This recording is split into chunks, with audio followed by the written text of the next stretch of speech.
Yes, hello everyone. Wish you all a very good evening. मेरी voice audible है सभी को?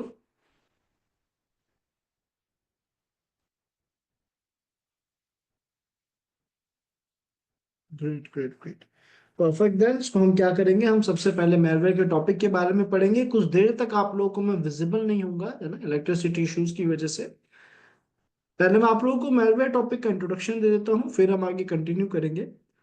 अशफाक, मैं पहले टॉपिक पढ़ाता हूँ, फिर मुझे बताना क्या एरर था।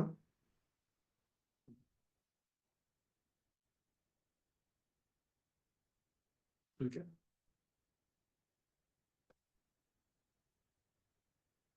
सो हम बात कर रहे हैं मेलवेयर ट्रोजन वॉर्म्स के बारे में। क्या है मेलवेयर ट्रोजन या वॉर्म्स? पहले सवाल मन में यही आएगा, सर मेलवेयर्स क्या होते हैं? तो मेलवेयर्स की डेफिनेशन हमें ये समझाती है कि मेलवेयर्स और कुछ नहीं, मेलवेयर्स केवल मिलीशियस प्रोग्राम्स हैं। इसका मतलब हर वो प्रोग्राम जो किसी गलत इंटेंशन से बनाया गया है, जिसका यूज, जिसका गोल या जिसका मोटिव किसी को हार्म पहुंचाना है, किसी को नुकसान पहुंचाना है। कोई भी ऐसा प्रोग्राम होगा ना जो गलत इंटेंशन से बनाया गया है, हर उस प्रोग्राम को, हर उस मिलीशियस प्रोग्राम को मेलवेयर कहा जाता है। तो मैलवेयर और कुछ नहीं है, एक ऐसा प्रोग्राम जो गलत इंटेंशन से बनाया गया है, जिसकी मदद से कोई किसी का कुछ डेटा चुराएगा, नुकसान करेगा, फ्रॉड करेगा, उसे हम मैलवेयर कहते हैं। जैसे यहाँ पे बताया गया है कि सर इसकी मदद से लोग कंप्यूटर सिस्टम्स को या मशीन्स को डैमेज करते हैं। थोड़ा बहुत ये डिवाइस का कंप्लीट कंट्रोल जो है वो अटैकर को शेयर कर देते हैं। ठीक है। इतना ही नहीं, यहाँ पे लोगों के साथ फ्रॉड करने के लिए, लोगों का डेटा चुराने के लिए भी मैलवेयर का ही यूज लिया जाता है। तो ये थी हमारी मेलवेयर्स की डेफिनेशन। इसका मतलब हर वो प्रोग्राम जो गलत इंटेंशन से बनाया हुआ है, मिलीशियस इंटेंशन से बनाया हुआ, उसे हम मेलवेयर कहते हैं। आकाश, चैट में ड्रॉप करना मुझे।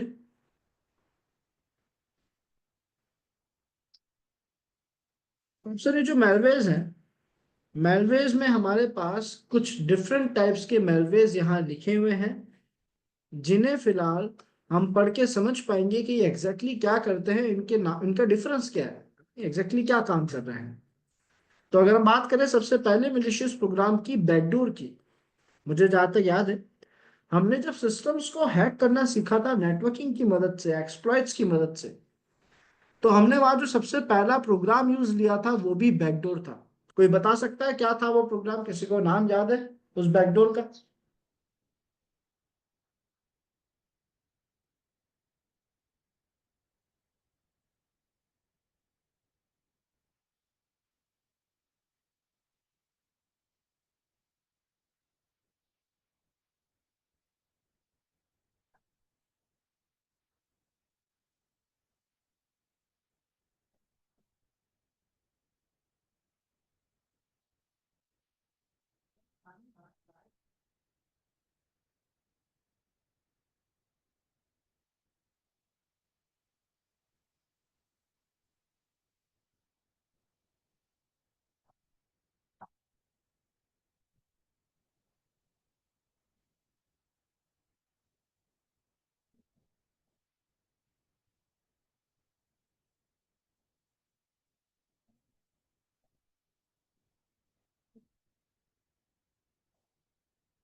सर उसका नाम था एफटीपी, यानी वीएसएफटीपीडी, बैकडोर कमांड एग्जीक्यूशन।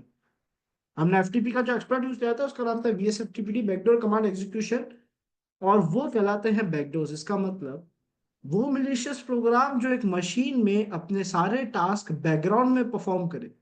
क्योंकि ये मशीन के बैकग्राउंड में सारे टास्क परफॉर्म कर रहे हैं, तो जो विक्टिम है उसे कुछ भी नहीं दिखता, उसे नहीं पता पड़ता कि उसका डिवाइस कॉम्प्रोमाइज हो चुका है, जबकि बैकग्राउंड में उसकी मशीन का सारा डेटा चुरा लिया जाता है, सारे डेटा का कंट्रोल ले लिया जाता है।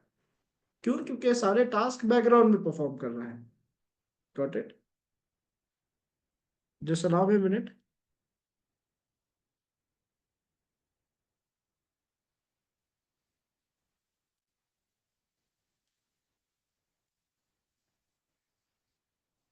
हाँ आकाश, ये सब कुछ एक्सेस कर सकते हैं,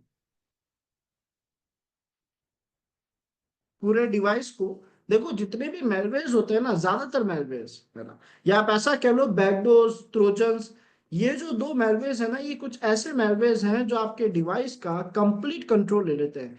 इसका मतलब एक एडमिन, एक ओनर अपने डिवाइस में जो जो कर सकता है ना, वही सारा काम दूर बैठा हुआ एक हैकर भी कर सकता है, सब कुछ, है ना। लेकिन ये कब होता है? जब ये मिलिशियस प्रोग्राम हमारे डिवाइस में इंस्टॉल होता है। हर प्रोग्राम हमें हैक नहीं कर रहा है, अब एक मिलिशियस प्रोग्राम हमें हैक कर रहा है। खैर, इस कंसेप्ट के बारे में पूरा समझना और अच्छे से समझ आएगा। बैकडोर्स के बाद हमारे पास आते हैं रूट किट्स। रूट किट्स क्या है? सर, रूट किट्स वो मिलिशियस प्रोग्राम है जो एक सिस्टम की जड़ों में जाकर बैठ जाते हैं। क्या मतलब? जड़ों में जाने का मतलब है कि सर ये सिस्टम के डीप लोकेशंस में जाकर वहां पे सेटल हो जाते हैं, और ऐसा होने की वजह से एक एंटीवायरस के लिए इनको डिटेक्ट करना मुश्किल हो जाता है। और जब एंटीवायरस इन्हें डिटेक्ट नहीं कर पाता, तो वो इन पे एक्शंस भी नहीं ले पाता है, वो इनको डिलीट भी नहीं कर पाएगा, इन पे किसी भी तरीके के एक्शंस नहीं ले पाएगा। और ऐसा क्यों कर पा रहा है? क्योंकि वो ढूंढ नहीं पा रहा उन्हें, वो सिस्टम की बहुत डीप, बहुत छुपी हुई लोकेशंस में जाके बैठ गए। और ऐसा करने की वजह से उनके पास सिस्टम के रूट एक्सेस का भी कंट्रोल आ जाता है, रूट यूजर का भी कंट्रोल आ जाता है। तो इन्हें हम रूट किट्स कहते हैं, जो सिस्टम की जड़ों में जाकर सिस्टम की ज्यादा से ज्यादा कंट्रोल्स अपने हाथ में ले लेते हैं। ठीक है। उसके बाद हमारे पास आते हैं viruses and worms. Just give me a second. हाँ, देन हमारे पास आते हैं वायरसेस एंड वॉर्म्स। अभी वायरस और वॉर्म्स क्या है? इनका नाम ज्यादातर साथ में ही लिया जाता है, क्योंकि उनकी इनकी वर्किंग काफी हद तक सिमिलर है। क्या सिमिलरिटीज है इनमें? इनका काम क्या है? वायरस और वॉर्म्स ये वो मिलिशियस प्रोग्राम हैं जिनका यूज या जिनका गोल केवल और केवल एक सिस्टम को खराब करना है। इनका काम सिस्टम का डेटा चुराना नहीं है, इनका काम सिस्टम की परमिशंस बदलना नहीं है। यानी एट द एंड ये सिस्टम का डेटा चुरा नहीं रहे, सिस्टम का कंट्रोल हैकर को ले जाकर नहीं दे रहे। इनका काम है सिस्टम को खराब करना, जनरली खराब करना। हार्डवेयर डिवाइसेस खराब कर दिए, सॉफ्टवेयर को खराब कर दिया, ताकि ये डिवाइस क्रैश हो जाए, ये काम ना कर पाए। ये वायरसेस और वॉर्म्स करते हैं। अब खास बात यह है कि सर वॉर्म्स जो हैं वो क्या करते हैं? अपनी क्लोन फाइल बनाते रहते हैं, यानी एक मिलिशियस प्रोग्राम जो लगातार अपनी क्लोन फाइल बनाता जाता है और धीरे धीरे पूरे सिस्टम में फैल जाता है। यानी मेरे डिवाइस से, मेरे कंप्यूटर से जितने भी डिवाइसेस जुड़े होंगे, ये सब में फैल जाएगा। और ऐसे फैलते फैलते पूरे डिवाइस को कॉम्प्रोमाइज कर देता है। और जैसे इसका काम कंप्लीट होता है, इनमें ये पावर भी है कि ये खुद को या कम, मतलब ये अपने जितने भी मिलिशियस प्रोग्राम लेके चल रहे थे ना, वायरस और वॉर्म्स, ये खुद को डिस्ट्रॉय कर देते हैं अपना काम खत्म होते। ये वायरसेस और वॉर्म्स हैं। क्या ये बात सभी को समझ आई? नहीं, ब्लास्ट नहीं होती, है ना। वो जो मूवीज में दिखाते हैं वो गलत है। ऐसा नहीं होता है कि आपने कोई मिलिशियस प्रोग्राम बनाया, डिवाइस ब्लास्ट हो गया, मशीन ब्लास्ट हो गई। वो ऐसे वर्क नहीं करता कोई कंसेप्ट। हर मशीन में पावर कंट्रोलर्स होते हैं, वो भी हार्डवेयर होते हैं। तो ये ब्लास्ट नहीं करेगा, ये उसे क्रैश करेगा। इंस्टेड ऑफ कि मैं किसी हार्डवेयर डिवाइस में जाके कुछ एक्सटर्नल कोई चीज लगाऊं, कोई प्लग वहां पे कनेक्ट करूं। ठीक है। देन मेरे पास आता है यहाँ पे क्रिप्टर। अब क्रिप्टर्स क्या है? तो सर क्रिप्टर्स वो मिलिशियस प्रोग्राम्स हैं जो ताकत रखते हैं खुद को या दूसरे किसी सॉफ्टवेयर को इनक्रिप्ट करने की। ऐसा करने की वजह से कोई इन्हें डिटेक्ट नहीं कर पाता, एंटीवायरस इन्हें रीड नहीं कर पाता, इन्हें पढ़ नहीं पाता है, और ये हिडन रहते हैं। फिर हमारे पास आते हैं ट्रोजन हॉर्सेस। ट्रोजन हॉर्स क्या है? सर ये वो मिलिशियस प्रोग्राम है जो मार्केट में सबसे ज्यादा यूज लिया जाता है। इसका दूसरा नाम हमें जो पता है वो आरएटी है, रिमोट एक्सेस ट्रोजन है। शायद आप लोगों ने सुना हो। एक ट्रोजन हॉर्स ऐसा मिलिशियस प्रोग्राम होता है जो एक विक्टिम मशीन का कंट्रोल हैकर को ले जाकर दे देता है। हैकर के हाथ में विक्टिम मशीन का कंप्लीट कंट्रोल आ जाता है, वो जो चाहे यहाँ पे कर सकता है। ये ट्रोजन हॉर्स की खास बात है। इसके टाइप रिमोट एक्सेस ट्रोजन सबसे पावरफुल ट्रोजन माने जाते हैं। क्या ये जो मैंने आप लोगों को कुछ मेलवेयर्स के नाम बताए, ये सभी को समझ आया? चैट में कंफर्म करना मुझे। नहीं, जेन्युइन सॉफ्टवेयर जो प्ले स्टोर पे है वो बाय डिफॉल्ट हमारा डेटा नहीं देख पाता, मतलब उसका मिसयूज नहीं ले पाता। अब सर यहाँ पे एक टॉपिक मैंने रखा जो कि था रैंसमवेयर। रैंसमवेयर को मैंने यहाँ पे क्यों स्किप स्किप करा था? क्योंकि मुझे उसको लास्ट में समझाना था आप लोगों को। आप लोगों ने क्या रैंसमवेयर के बारे में सुना है इससे पहले? शायद आपको पता हो कि अभी कोविड-19 के आसपास रैंसमवेयर अटैक आया था, जिसने काफी लोगों का बहुत ज्यादा नुकसान किया। सुना है आप लोगों ने रैंसमवेयर के बारे में?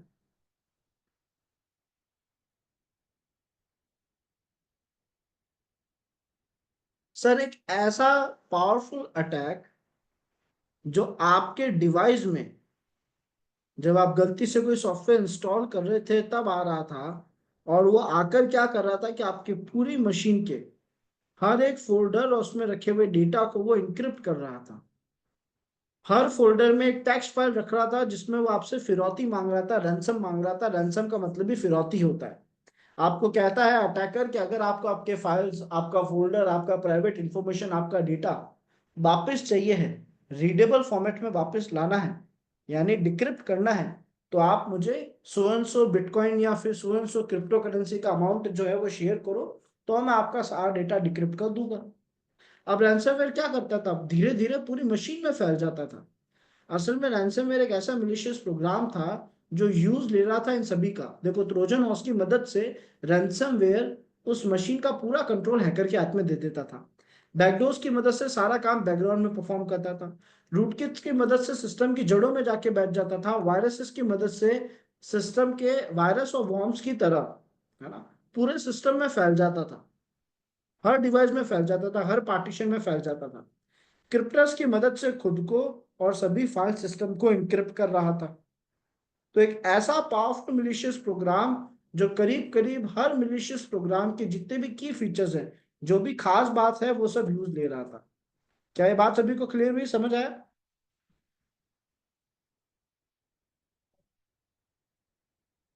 बहुत अच्छे।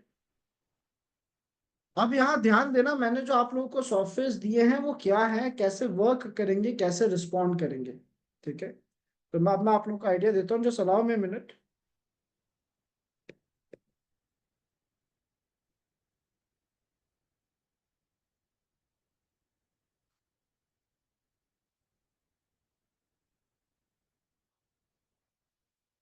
तो क्या है? सब लोग यहाँ पे ध्यान देना। मैंने जो आपको सॉफ्टवेयर दिए मेलवेयर थ्रेड्स नाम से, आप जब उसे एक्सट्रैक्ट करना चाहोगे, तो अगर मैं इसे एक्सट्रैक्ट करने के लिए ओपन करता हूं, तो ये मुझसे मांगेगा पासवर्ड। इस फाइल का पासवर्ड क्या है?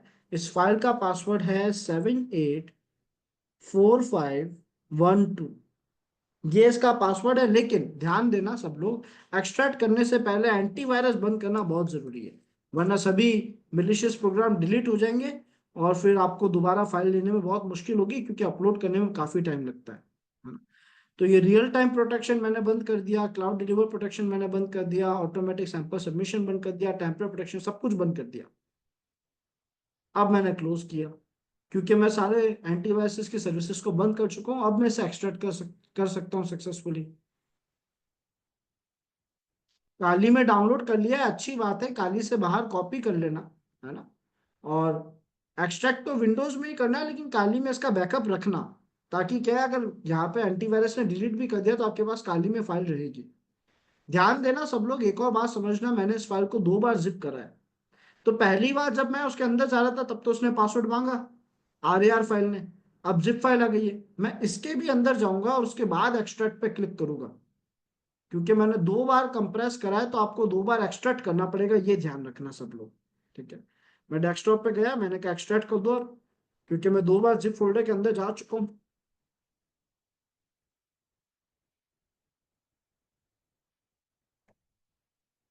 अब आप देखोगे मेरे पास यहाँ पे ये मेलवेयर वाला फोल्डर आ चुका है। इस फोल्डर में, क्योंकि मैंने आपको एक्स्ट्रा में कुछ सॉफ्टवेयर शेयर करे हैं, तो ध्यान देना सब लोग, ये मैं आप लोगों को एक्स्ट्रा में दे रहा हूँ, आपको कुछ चीजों का ध्यान रखना है। पहला, जो सॉफ्टवेयर मैं मना कर रहा हूँ वो यूज नहीं लेने, क्योंकि वो आपके लिए हार्मफुल है। मुझे कोई एतराज नहीं है, आप अपने रिस्क पे ले सकते हो, लेकिन उसका सॉल्यूशन मेरे पास नहीं मिलेगा फिर, है ना। क्या क्या है मैं आपको बता देता हूँ। मैं आपको रिकमेंड करूंगा कि आप क्रिप्टर्स को, वायरस मेकर्स को, वायरसेस को और वॉर्म्स को बिल्कुल भी एंटरटेन ना करे, बिल्कुल भी यूज ना ले, क्योंकि ये वो मिलिशियस प्रोग्राम्स हैं जो एक बार में आपके पूरे डिवाइस को खराब कर देंगे। ये मिलीशियस प्रोग्राम का कंट्रोल किसी के हाथ में नहीं होता। ये रन होते ही पूरे डिवाइस को खराब कर देते हैं। यानी अगर आपसे गलती से भी कोई मिलीशियस प्रोग्राम रन हो गया तो आपके पूरे डिवाइस को क्रैश कर देंगे, एंड ट्रस्ट में बहुत गंदा क्रैश करेंगे।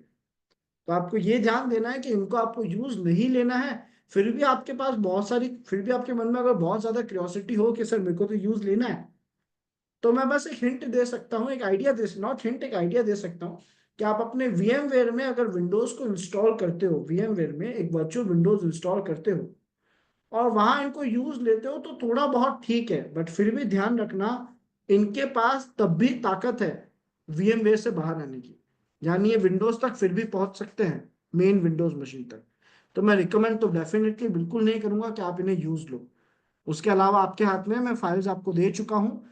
मिसयूज आपको इसका मतलब, मिसयूज तो क्या, आप अगर इस पे गलती से भी क्लिक कर दोगे तो सीधा आपका नुकसान है। आप ट्रोजन यूज ले सकते हो।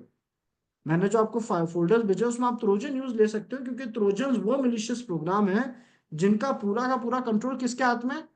खुद अटैकर के हाथ में है। ट्रोजन क्या करते हैं, विक्टिम का कंट्रोल अटैकर को दे देते हैं। अब अटैकर भी आप हो, विक्टिम भी आप हो, तो कोई खतरा नहीं है, आप खुद को नुकसान नहीं पहुंचाओगे। करेक्ट। तो आप ट्रोजन यूज ले सकते हो, वहां कोई इश्यू नहीं है, लेकिन वायरस वॉर्म्स मैं रिकमेंड अगेन नहीं करूंगा। अब यहाँ पे आपको कुछ और बातें समझा देता हूँ। सर अगर हम किसी भी फोल्डर में जाते हैं, ये ट्रोजन में गए, यहाँ पे मुझे 3-4 ट्रोजन्स के सॉफ्टवेयर दिख रहे हैं। मैं किसी भी एक ट्रोजन सॉफ्टवेयर में जाता हूँ, ट्रोजन के फोल्डर में जाता हूँ, डिलीट तो नहीं कर दिया? डिलीट हो गई है फाइल, डिलीट हो गई है। रुको, लेट मी चेक। एक और बार चेक करता हूँ, प्रोडक्ट। हाँ, एंटीवायरस ने डिलीट कर दिया है। अच्छा, ये पुराना है, ये नया फोल्डर है। ठीक है। हाँ, ये नया फोल्डर है। तो ट्रोजन्स आपके पास पहुंच चुके होंगे। ट्रोजन्स के फोल्डर में गया, अगर मैं किसी भी ट्रोजन के फोल्डर में जाता हूँ तो आप देखोगे यहाँ पे मुझे 2 EXE देखने को मिलेगी। थोड़ा जूम आउट करता हूँ, ये फाइल टाइप दिखा रहा है, और जूम आउट करते हैं। ठीक है, दिखा रहा है। देखो, एप्लीकेशन 2 है, EXE फाइल्स 2 है, विजिबल होगा सभी को। ठीक है। उसके अलावा अगर मैं और बैक भी आता हूँ, किसी भी दूसरे फोल्डर में जाता हूँ, तो यहाँ पे मुझे 2 EXE फाइल दिख रही है। एप्लीकेशन फाइल्स में 2 ही एप्लीकेशन फाइल है। अब होता यह है कि किसी भी ट्रोजन में एक एप्लीकेशन फाइल होती है जो अटैकर के लिए बनाई गई है, और एक एप्लीकेशन फाइल होती है जो विक्टिम के लिए बनाई गई है। मैं इस बात को समझाता हूँ, ध्यान से समझना।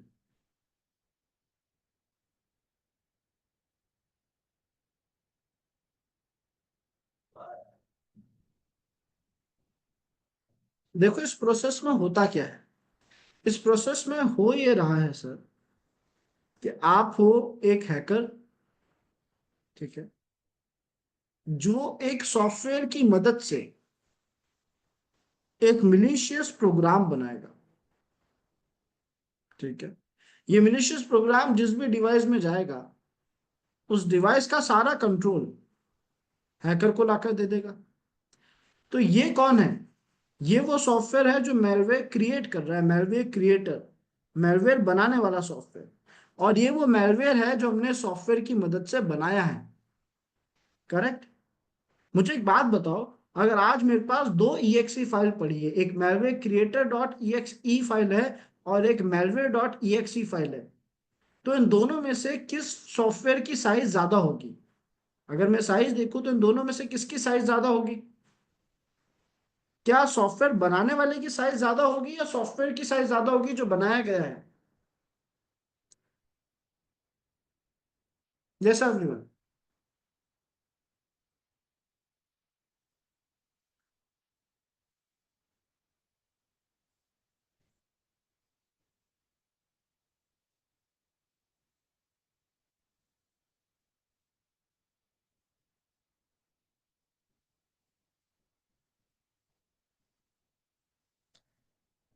सर यहाँ पे ऑब्वियस सी बात है, जिस सॉफ्टवेयर की मदद से आप मिलिशियस प्रोग्राम बना रहे हो उसने आपको खूब सारे फंक्शंस दिए, पूरा इंटरफेस दिया, आप अलग अलग फंक्शंस को टिक करके एक मैलवेयर प्रोग्राम बनाते हो, तो इसकी साइज हमेशा ज्यादा होगी ना। इसका तो एक टुकड़ा है ये, इसका तो बनाया हुआ एक छोटा सा हिस्सा है ये। तो ऑब्वियस सी बात है क्रिएटर की साइज हमेशा बड़ी होगी सर, जो सॉफ्टवेयर उसने बनाया उसकी साइज छोटी होगी।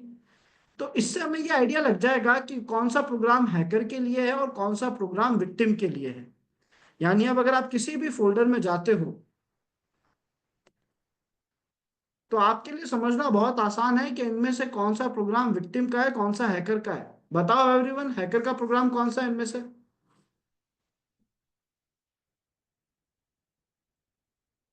इस पूरी लिस्ट में से कौन सा प्रोग्राम वो है जो हैकर यूज लेगा सॉफ्टवेयर बनाने के लिए?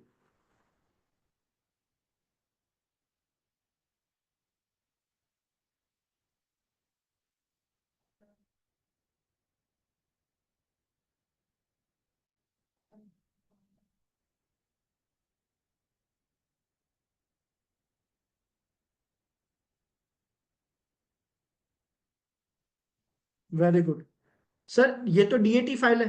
एप्लीकेशन फाइल तो केवल ये दो है ना। तो इन दोनों में से ये है हैकर वाला और ये है विक्टिम वाला प्रोग्राम। ईएक्सी एप्लीकेशन फाइल देखना हमेशा, है ना, ईएक्सी फाइल पे फोकस करना है हमेशा। तो ये रहा वो प्रोग्राम जो हैकर को रन करना है। अगर हैकर ऐसे प्रोग्राम्स को रन करेगा तो आप देखोगे ये आ चुका है इंटरफेस, है ना। यहाँ पे मैं भी कर देता हूँ इसे बंद। ये आ चुका है मेरे पास इंटरफेस, जिसकी मदद से मैं जैसा मिलिशियस प्रोग्राम चाहूँ बना सकता हूँ। फिर से ओपन करता हूँ, थोड़ा हैंग हो रहा होगा शायद। इसमें जो पोर्ट चाहे उस पर लिसनिंग चालू कर देना। फिलहाल मैं इसे स्टार्ट कर देता हूँ। नहीं नहीं नहीं, कैंसिल। यहाँ पे मैं क्या देख पा रहा हूँ, मेरे पास कई सारे ऑप्शंस हैं। लॉग्स है, बिल्डर है। मैं बिल्डर पे क्लिक करके एप्लीकेशन बनाऊंगा, है ना। अब मैं यहाँ पे अपना आईपी दूंगा, पब्लिक आईपी पब्लिक पोर्ट, जैसे हमने एमएसएफ वेनम में सीखा था। हमें पता है ये पेलोड जैसे मिलिशियस प्रोग्राम बना रहा है, लेकिन विंडोज के लिए बना रहा है। तो आईपी और पोर्ट तो पब्लिक वाला देना है। उसके अलावा अपनी डिटेल्स अगर कुछ देना चाहते हो तो दो, बाइंड बाइंड वाइंड करना चाहते हो तो कर लो, अदरवाइज सीधा क्रिएट कर दो।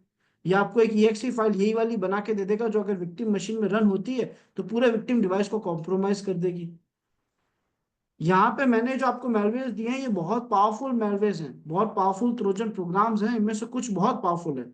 आई थिंक प्रोरैट उनमें से एक है। रुको मैं इमेज देख के बताता हूँ। हाँ, ये प्रोरैट एक बहुत ही शानदार मेलवेयर प्रोग्राम है। आप इसमें ये सारे टास्क किसी विक्टिम में परफॉर्म कर सकते हो, बस आपको पहले क्रिएट करना है। क्रिएट करोगे तो वही आपसे पूछेगा क्या बनाना है, पहली फाइल पे क्लिक कर दो, डिटेल्स पूछेगा, आईपी पोर्ट और सब वो आपको मेंशन करनी है। हमें ये तो पता है रिवर्स शेल कैसे काम करती है, हमें ये तो पता है पेलोड में हमने क्या आईपी पोर्ट दिए थे, वही डेटा यहाँ देना है। ये आप सभी को पर्सनली यूज लेके देखना है, जरूरत पड़े तो थोड़ा बहुत सर्च भी कर लेना, थोड़ा इंटरनेट को स्क्रॉल कर लेना, आपको समझ आ जाएगा। डिफिकल्ट नहीं है, लेकिन एफर्ट्स खुद डालने हैं। इसलिए मैंने एक्स्ट्रा में टूल्स शेयर करें ताकि आप लोग थोड़ा एफर्ट्स डाल के इनको और बेटर लेवल पे समझ पाओ। इस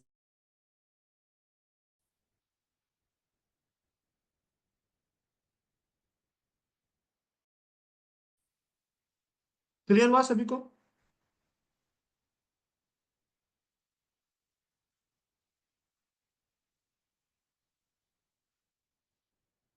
बहुत अच्छे। एक बार इन मेलवेयर प्रोग्राम्स को यूज लेके देखो।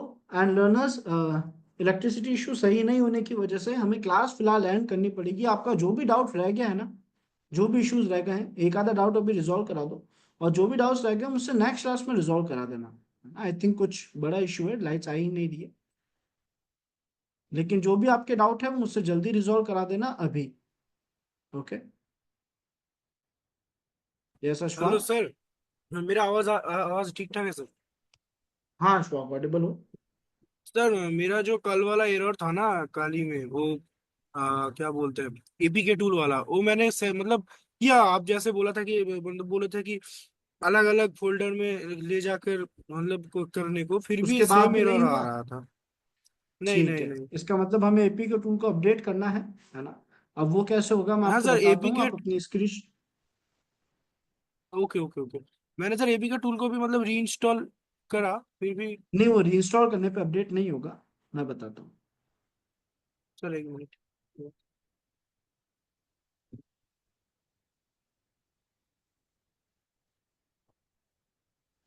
ये आपके मिलेशियस प्रोग्राम का पासवर्ड है जो मैंने चैट में भेजा है। और आप एक काम करो अशफाक, आप ब्राउजर ओपन करो, ब्राउजर में जाके चैट जीपीटी को ओपन करो फास्ट। हो गया, मैं विंडोज में कुछ। कहीं भी कर दो, वो बिना लॉगिन ही कर दो। विंडोज में आप कॉपी पेस्ट नहीं कर पाओगे, वहीं करो तो बेटर है आपके लिए।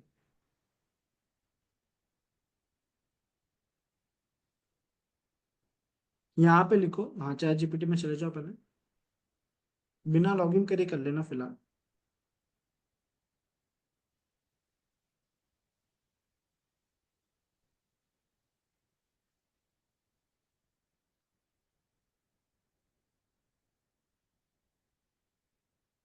फिर इधर तो लॉगिन वगैरह कुछ मांग रहा है। एक मिनट, लॉगिन नहीं करेगा, ट्राई इट फर्स्ट पे क्लिक कर दो नीचे, और जस्ट गिव मी, यहाँ पे जाके लिखना कि I want to install latest APK tool.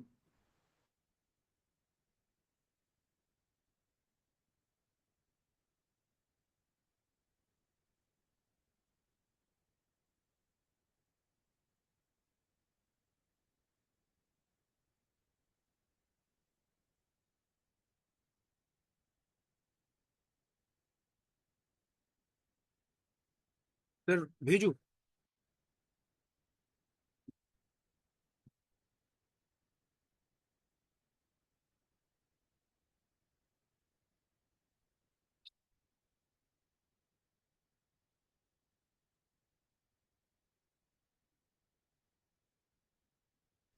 Reload करो एक बार, नेटवर्क इशू है हाँ सर ठीक है ठीक है।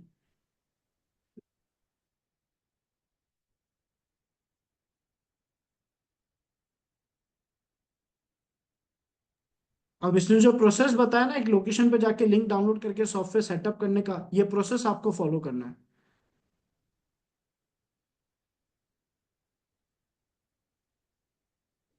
Got it. सर ये करने से हो जाएगा? हाँ हाँ। मतलब नहीं होगा तो हम फिर से ट्राई करेंगे। देखो जब हम कुछ नया करेंगे तो एरर्स आना बहुत कॉमन बात है ना? सर ठीक है, फिर मैं ये पहले करेंगे ट्राई नहीं ऑफिशियली करेंगे से। तब तक। हेलो। बोलो। हाँ सर, मैं बोल रहा था कि पहले ये हाँ ऑफिशियल अशफाक वेबसाइट में बोलो। जाएंगे। हाँ, मैं बोल रहा था सर, इस ये गिटहब के जो पेज है इसमें जाकर डाउनलोड करने के बाद जैसे एकदम जैसे जैसे बोला है इसने वैसे ही परफॉर्म करो एकदम।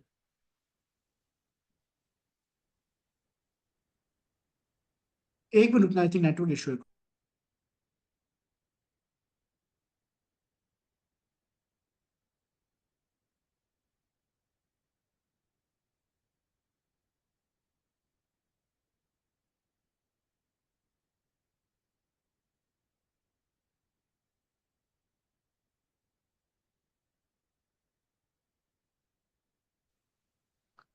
अशफाक मेरा वॉइस ऑडिबल है?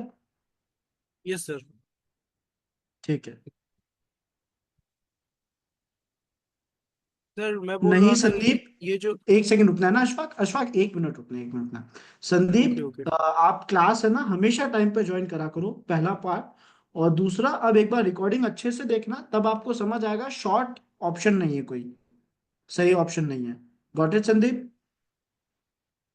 Very good. हाँ। नाउ अशफाक, ये आपको करना ये है कि हमें एपी के टूल का नया वर्जन चाहिए, ठीक है? हम इस प्रोसेस को फॉलो करेंगे, क्योंकि एपी के टूल के नए वर्जन से एरर रिजॉल्व हो जाना चाहिए। इन केस नहीं होगा तो अपन दूसरी कोशिश करेंगे, अपन तब तक कोशिश करेंगे जब तक एरर रिजॉल्व ना हो जाए। लेकिन अपन को ट्राई देना है। अब आपको इसने एक प्लेटफॉर्म दिया है एपी के टूल का लेटेस्ट वर्जन लेने के लिए, है ना? यूआरएल खुद ही दे रहा है गिटहब का, ठीक है, कि यहाँ से एपी के टूल का ओके। लेटेस्ट वर्जन ले लो। एक बार स्क्रॉल डाउन करो, मेरे हिसाब से एक और तरीका होना चाहिए जो मैंने फॉलो करा था, एक बार स्क्रॉल डाउन करो, मैं चेक करता हूँ है या नहीं। आप अपने टर्मिनल पे एपी के टूल लिखो तो एक बार, आपका करंट वर्जन क्या है एपी के टूल का?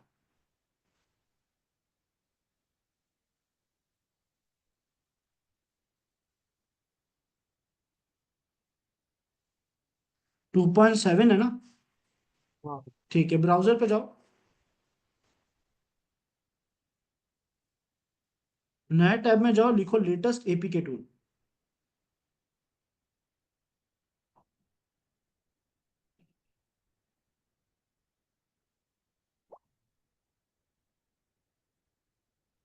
एंटर। अब यहाँ पे यही ठीक है, इस पे क्लिक कर दो। ये वाला।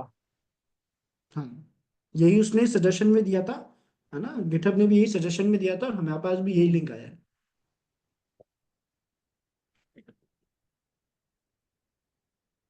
स्क्रॉल डाउन करो।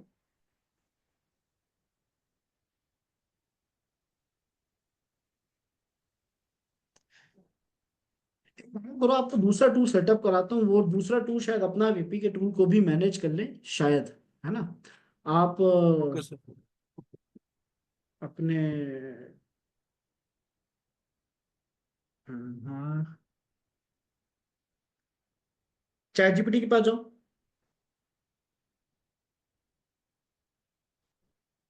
लिखो एपी के मॉड लेटेस्ट वर्जन।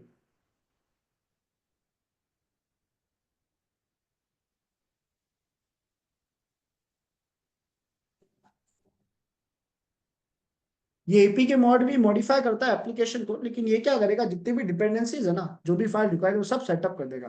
क्योंकि हमें अभी ये आइडिया नहीं है कि आपकी डिपेंडेंसीज में क्या इशू आ रहा है, तो ये उसको रिजॉल्व कर देगा बाय डिफॉल्ट। और नहीं करता है तो अपन कुछ और अप्रोच ट्राई करेंगे। पहले देखते हैं इसका रिजल्ट क्या आता है। मुझे सर कभी कभी लगता है मेरा ही ज्यादा एरर आता है। पता नहीं क्यों। हाँ, एक्चुअली एरर्स आते हैं, कोई बात नहीं। जब भी एरर आए ना, बस आपको एफर्ट्स बहुत ज्यादा डालने उन्हें रिजॉल्व करने के लिए। अगर आप एरर्स आने पे रुक गए ना, तो फिर आपके लिए बहुत इशू होगा। Yes sir. सर क्या इधर है शायद दो वेबसाइट का नाम दिया वो, है एपी के। is it 30 May, the tool is now installed, APK discontinue thousands of favorite apps के use compatible APK Fab और APK Pure इसने लाके दिया है। नहीं, हमें यूज नहीं लेना है। तो आप जाओ और अपने टर्मिनल, अपने ब्राउजर में नए टैब पे जाओ, यहाँ पे लिखो APK mod,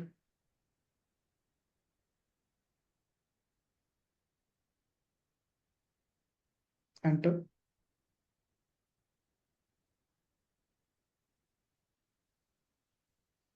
स्क्रॉल डाउन करो। नहीं नहीं नहीं नहीं, हाँ, स्क्रॉल डाउन करना, APK mod स्पेस गिटहब लिखो तो एक बार। इस पे चले जाओ, सही है सही है। नीचे जो है ना अभी सजेशन में गिटहब का लिंक आया हुआ है। हाँ,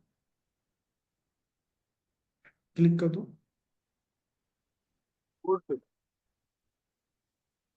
स्क्रॉल डाउन करो।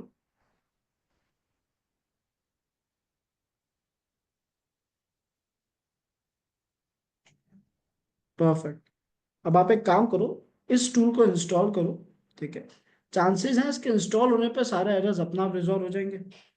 इंस्टॉल करने के लिए कोड डाउनलोड, और उसके बाद क्या करना है मैं बता देता हूँ। अब बस इंस्ट्रक्शन सुनना एक बार। आपको यहाँ फाइल दिख रही है सेटअप डॉट एस एस नाम की, इसी सेटअप लोकेशन डॉट में S setup dot H. S S नाम की फाइल दिखा रखी है।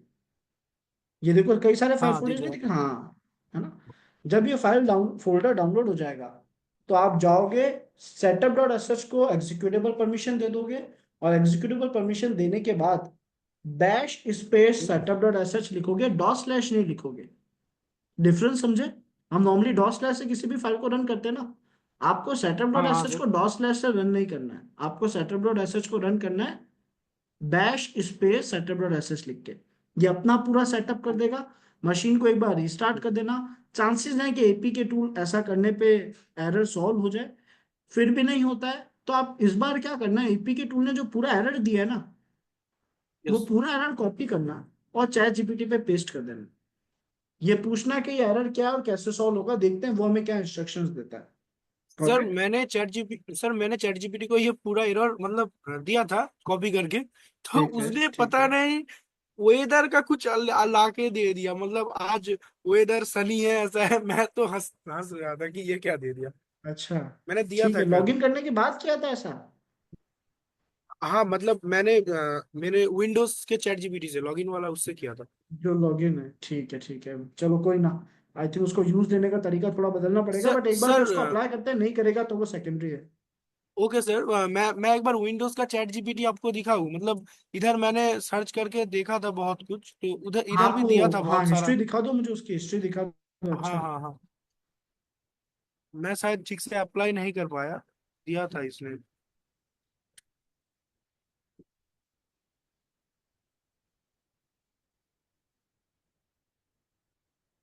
फुल डिस्प्ले कर दो ब्राउजर को।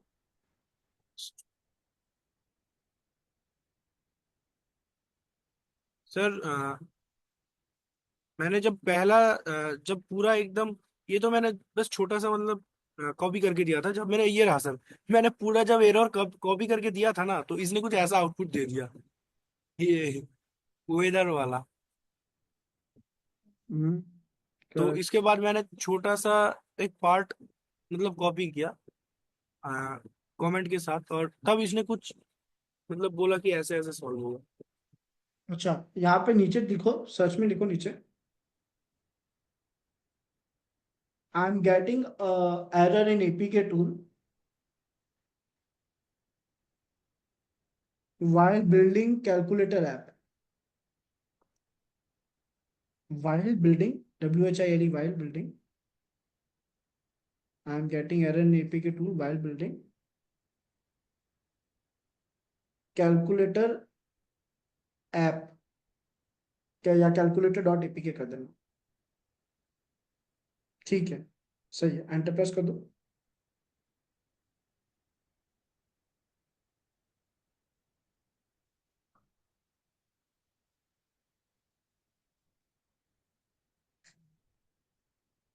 सही है, ये जो मैंने दो प्रोसेस बताया ना, पहला तो एपीके मॉड इंस्टॉल करना, तो उससे क्या होगा, सारी कॉन्फ़िगरेशन सही हो जाएगी, है ना। और दूसरा ये ट्राई करना, तो अच्छा डबल एपीटी यूज दे रहा है। स्क्रॉल डाउन करो, खुद ही सेटअप बताएगा डबल एपीटी इंस्टॉल करने का, स्क्रॉल डाउन करो। ठीक है, अब ये जो प्रोसेस बोल रहे हैं ना अशफाक, एक एक करके इन यस सर। कमांड्स को रन करना, लेकिन ये कब करोगे, पहले एपीके मॉड को सेटअप कर लो, उससे एरर सॉल्व ना हो तो ये करना। अच्छा ओके क्योंकि सर। चांसेस हैं एपीके मॉड सिस्टम को खुद ही कॉन्फ़िगर कर देगा, नहीं करता है तो इसको कर लेंगे। Got it. अच्छा ओके सर, ठीक है। ठीक है ओके, सर। परफेक्ट। देखो सब लोग ध्यान देना, ऑनेस्टली केवल आपके एरर्स नहीं आ रहा है, मेरे भी एरर आया है। और लास्ट वीक ही आया है, जब मैंने आप लोगों को कराने के लिए एपी के टूल को वापस सेटअप करा। पहले हम क्लासेस में डेली यूज देते थे, बस जैसे ही रीसेटअप करते ना एरर आता है, और एरर आना नॉर्मल है हमारी फील्ड में। जब भी एरर आए उसे सॉल्व करने में ज्यादा से ज्यादा एफर्ट्स डालने पड़ते हैं। ऐसा करने पे हम 10 नई चीजें सीख भी जाते हैं, उसके फायदे भी हैं। तो अगर एरर आ रही है चौके, उसे रिजॉल्व करने के लिए बेस्ट से बेस्ट एफर्ट्स डालो। नहीं होता है तो मेरा सपोर्ट रहेगा। मैं एक और चीज बता देता हूँ, कल की क्लास में एक बार हम देख लेंगे, हमारा जो जो टॉपिक्स रह गए वो कवर कर लेंगे, और टॉपिक्स एंड करते ही मैं आप लोगों के कुछ डाउट्स लॉ सॉल्व लूंगा। तो उसमें जो भी एरर्स आ रहे थे ना, जो भी इश्यूज आ रहे थे, मैं वो भी रिजॉल्व करूंगा, डाउट्स लॉस रहेंगे अपने पास। ठीक है, करियर काउंसलिंग के बाद में। लेकिन तब तक अपनी तरफ से बेस्ट कोशिश जरूर करना। Okay everyone, so bye and good night, बाकी का पार्ट नेक्स्ट क्लास में करेंगे।